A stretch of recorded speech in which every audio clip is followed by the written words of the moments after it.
right. It's time for the Improbability Engine after show, and today we are back to politics. And I'm going to start today, Joe. I'm a fan of the TV show Survivor. Okay. And so I was watching the show last Absolutely. night, and it was revealed that one of the men on the show was transgender. Right. Now, he has a beard. Yep. Nobody would ever look at him and think that he was anything but a man. And so it got me to thinking. The culture warriors on the right, they would make him, the legislation they've sponsored in various states would force him to go to a women's restroom. And then the women would freak out because there was a man in their restroom. It's insane. It's absolutely insane. And the reason behind it all is that they don't really care what restroom he goes to. That's not what they object to. They object to his very existence. Right. And the law acknowledging his existence. Yes, that's what they object to. Yeah, and honestly, I think that just kind of points out what it is. We've talked about this, on and off the air. Because I guarantee you, they don't want him going to women's restrooms. Of course not. No, they don't. And it has nothing to do with bathrooms. It has nothing to do with anything other than demonizing what they consider to be wrong. That's it. How do we do that? How do we do it? And it's the same way that African Americans were treated in a lot of cases. It wasn't about water fountains against African Americans. It wasn't about water fountains. It was about how do you reinforce this otherness in every single thing that you do in your daily life. Right. How do you reinforce your less than status? And you do that by saying, well, you don't use our bathrooms. You don't use our water fountains. You can't eat the same places we eat. You can't go to the bathroom in the same places we use the bathroom. That's a big cultural reinforcing less than. You are less than these people. And they do it all the time. They do it in whichever ways they can. Gays can't marry. Why? Well, there are a lot of arguments. What they don't tell you is most of them are nonsensical and the other ones are stupid. Yeah. Then they say, okay, well, gays can marry, but we're going to take away the spot that says, marriage on this. We're not going to have marriage licenses. Okay. There'll be civil unions. They're all going to be civil unions. Fine, whatever. It's just a way to reinforce less than. It's the same concept used. Gay couples can't adopt because they're kids who don't need two parents or they don't need parents at all. You know what I mean? It is absolutely asinine. It is now, illogical and just misguided. I've really evolved on this issue because I did not used to believe gays existed. Really? When I was in high school, I remember I was on the bus one day, and there was this younger kid, and we were talking, and he was talking about that, and I said, man, nobody is really like that. That's just a story that older kids tell you. Don't listen to them. Oh, well. So I've had a long way to come. But you've made the trip, and that's what's important. That's right.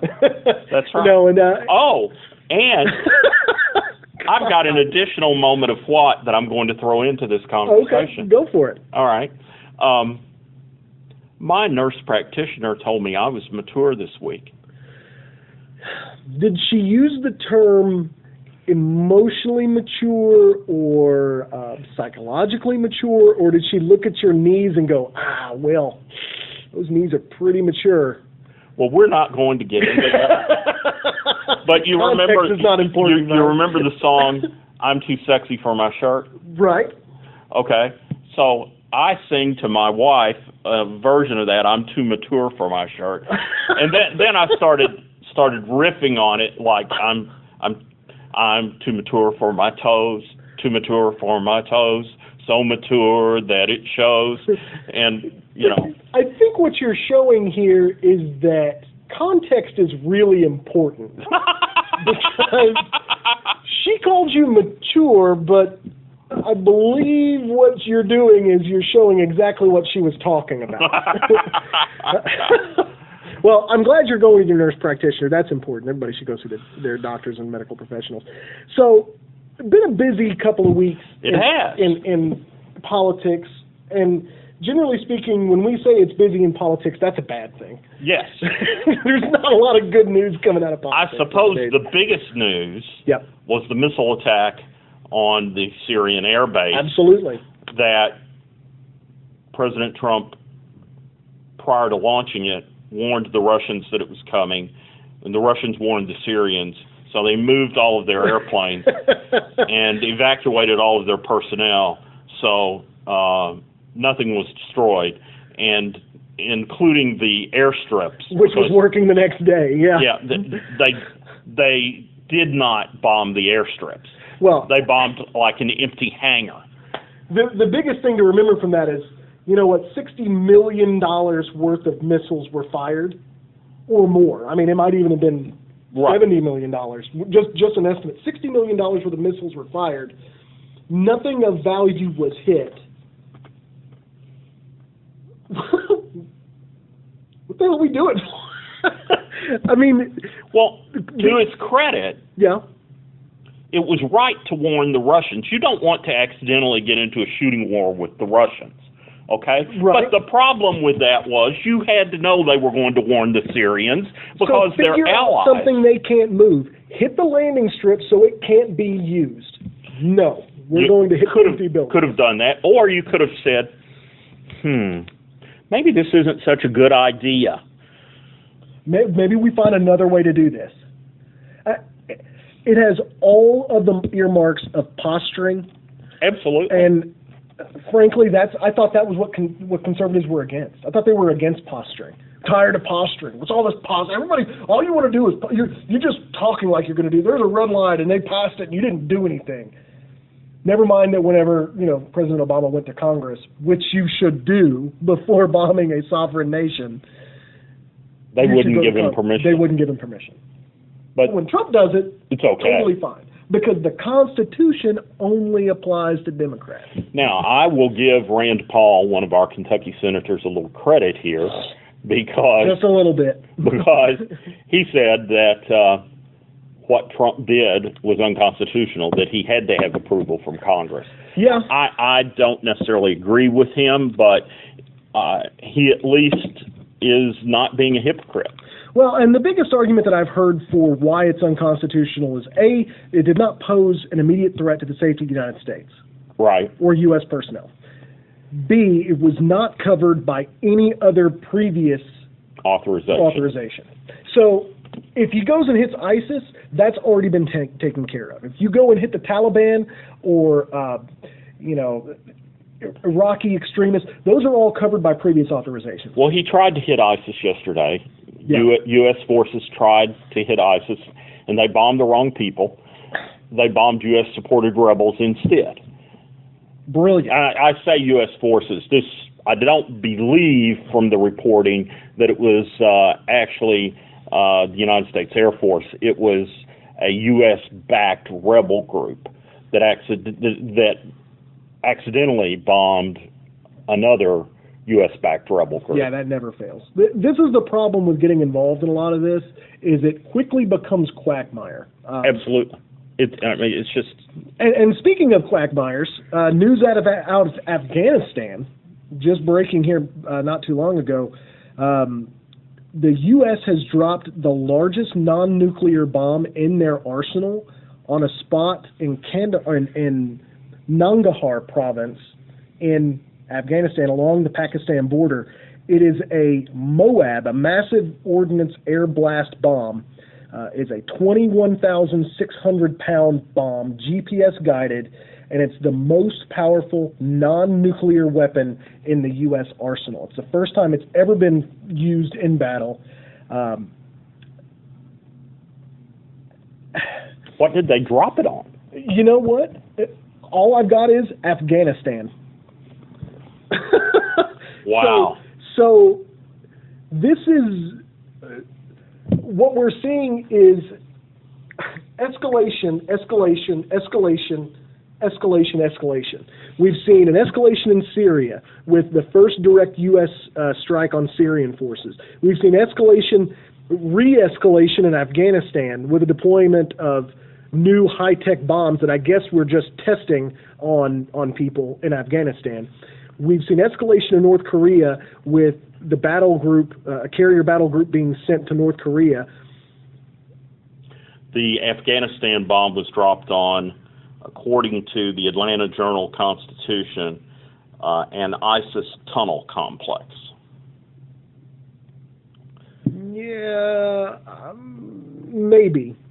Do you think that all of this is Trump's way of trying to distract everybody? Absolutely.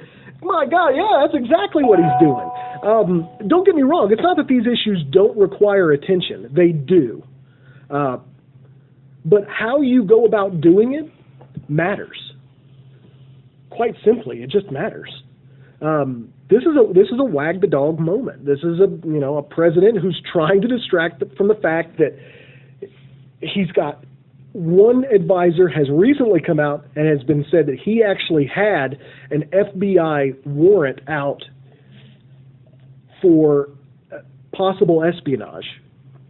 Paul Manafort has been confirmed, the former Trump campaign chairman has been confirmed to have had, according to an AP source, or two, I think, confirmed to have taken money from the pro-Russian government of Ukraine. Neither of these people have declared themselves emissaries of a foreign state, which they are required to do. And honestly, this would be the third major Trump spokesperson or member of his transition team, campaign, whatever, to have been an undeclared foreign actor.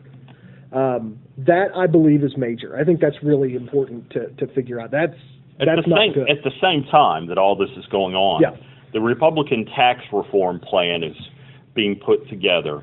And one aspect of it is a huge tax cut for the middle class, but it comes at a great price. And what they are proposing is eliminating the payroll tax that funds Social Security. Okay? Now, while that would amount to a tax cut of several $1,000s for anyone in the middle class, it would also mean that Social Security would have no money to pay out benefits with. And that's what the Republicans have wanted for decades, was to eliminate Social Security. This is their backdoor way of doing it. Yeah, and honestly, that's when you look at what the Republican echo chamber says they want, these are the things they want. They want to get rid of Medicare. They want to get rid of Medicaid. They want to get rid of food stamps. They want to get rid of Social Security. They want to get rid of these things.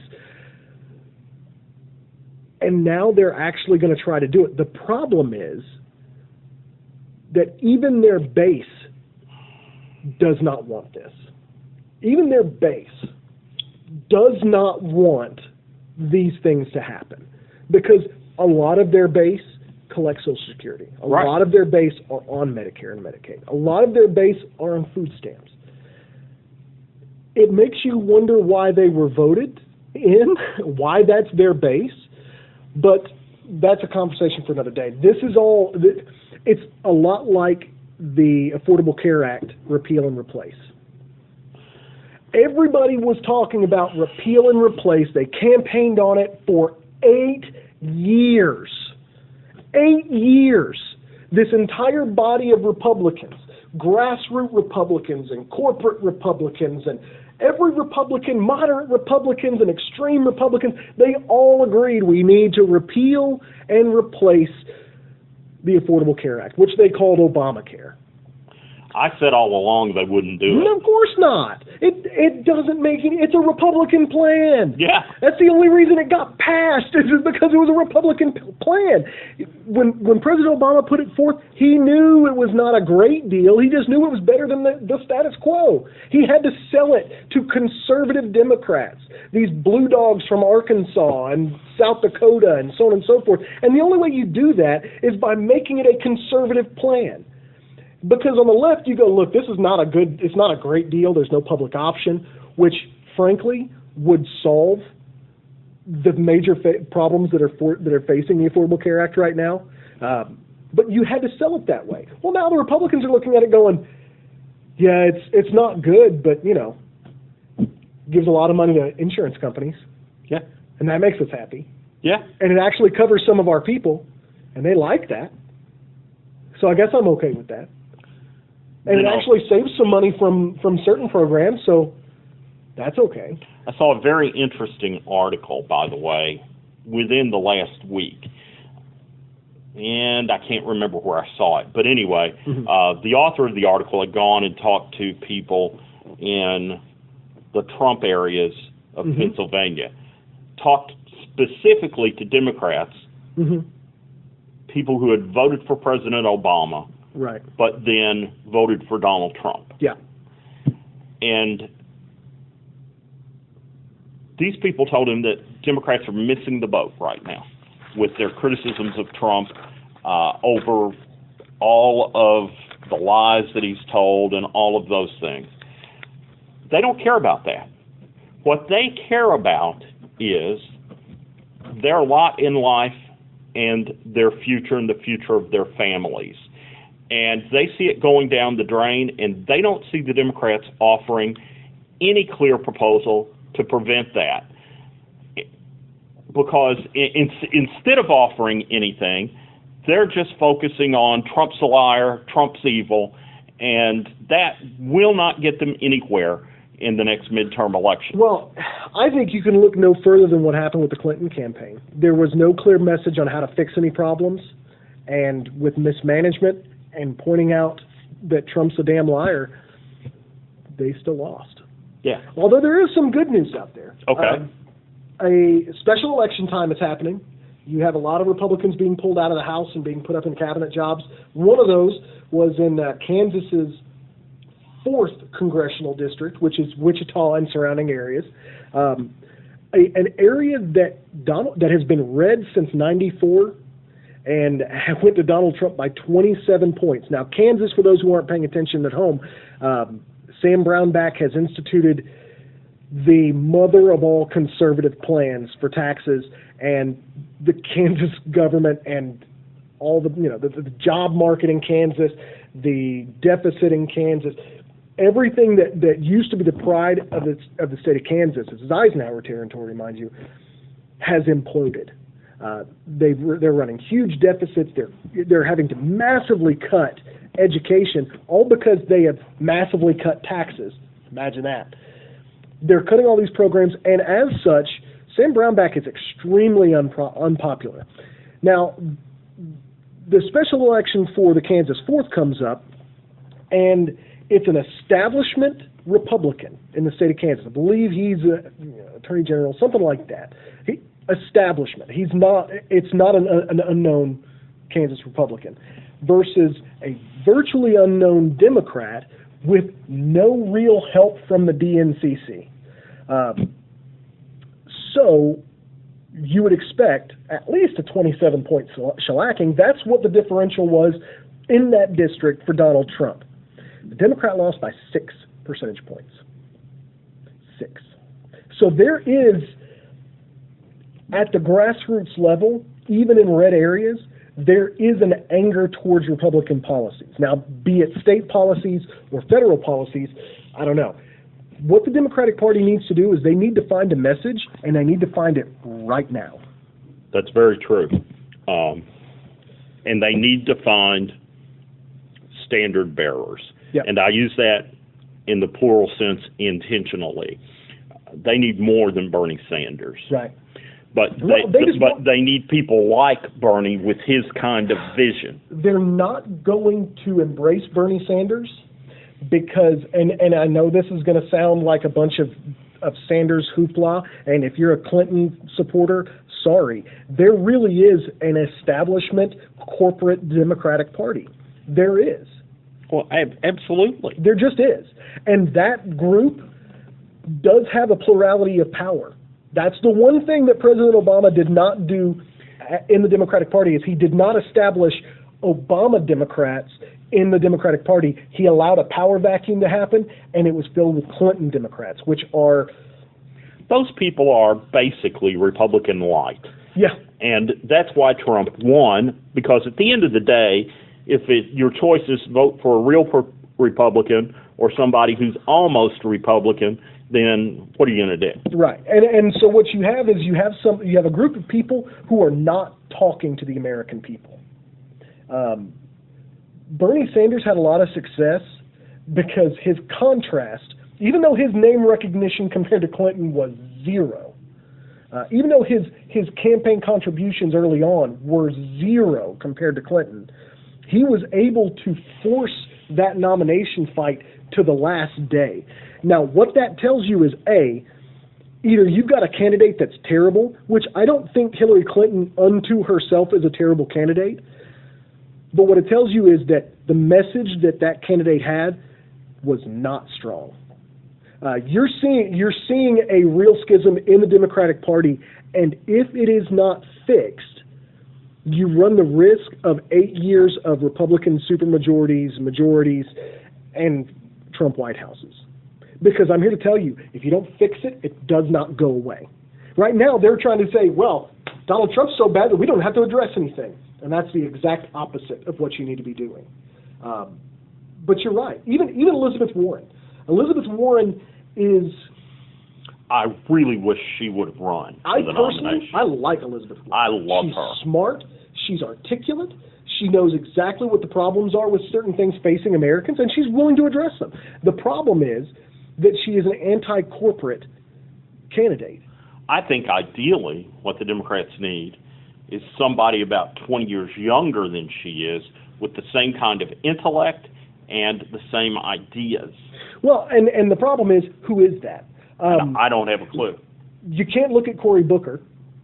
I loved Cory Booker 4 or 5 years ago. I thought he was going to be the next big thing. Cory Booker, the senator from New Jersey, he voted against a Sanders initiative, and you knew it wasn't going to pass. Here's the thing. You knew it wasn't going to pass. All this was a vote that kind of showed people where you stood on an issue.